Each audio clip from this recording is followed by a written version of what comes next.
मेरे भाई, ईरान को हराना आखिर इतना मुश्किल क्यों है? देखिए पूरा वीडियो, फिर कमेंट करके जरूर बताना कि आपको पता था या नहीं। ईरान को कमजोर समझना आज की नहीं बल्कि सदियों पुरानी सबसे बड़ी गलती रही है और हर दौर की ताकत ने ये गलती दोहराई है और हर बार नतीजा एक ही निकला है, नाकामी। अगर ईरान इतना आसान मुल्क होता तो क्या पिछले 500 साल में दुनिया की कोई ना कोई ताकत इसे अपने कब्जे में नहीं ले लेती? लेकिन हकीकत यह है कि उस्मानी सल्तनत हो या रशियन एम्पायर हो या फिर अंग्रेज जिनका राज आधी दुनिया पर था, सब आए, सबने कोशिश की, लेकिन ईरान वही का वही खड़ा रहा। अगर आप ईरान के नक्शे को देखें तो एक अजीब सी बात नजर आएगी।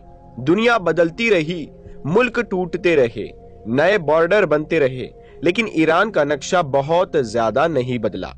कभी थोड़े बहुत हिस्से इधर उधर हुए भी तो बहुत कम वक्त के लिए, और फिर हालात पहले जैसे हो गए।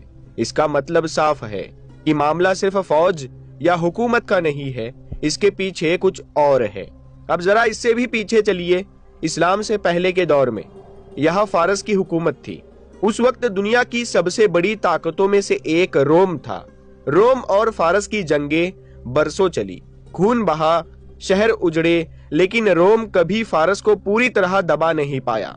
वजह वही जमीन की हालात, वही मुश्किल रास्ते। यानी ईरान को जीतना तब भी आसान नहीं था। 7वीं सदी में जब मुसलमान ईरान में दाखिल हुए तो बहुत से लोग इसे भी सिर्फ एक जंग समझ लेते हैं, जबकि हकीकत यह है कि उस वक्त ईरान अंदर से कमजोर हो चुका था, सियासत बिगड़ चुकी थी, इसीलिए बदलाव मुमकिन हुआ। लेकिन ईरान की जमीन तब भी वैसी ही थी और आगे आने वाली हर ताकत के लिए वही जमीन सबसे बड़ी परेशानी बनी। अब आज के दौर पर आइए। पिछले 1 साल से आप देख रहे हैं कि किस तरह इजराइल चाहता है कि किसी तरह अमेरिका ईरान से सीधी लड़ाई में उतर आए और फिलिस्तीन की जंग को ईरान बनाम अमेरिका बना दिया जाए। लेकिन लाख कोशिशों के बावजूद अमेरिका पीछे हटता रहा। इसकी वजह डर नहीं है बल्कि समझ है। वेस्ट में बैठे जंग के जानकार आज भी ये मानते हैं कि ईरान पर सीधा हमला करना बहुत बड़ा जोखिम है, ऐसा कदम जो हमला करने वाले के लिए ही मुसीबत बन सकता है। अब सवाल यह उठता है कि आखिर ऐसा क्यों है?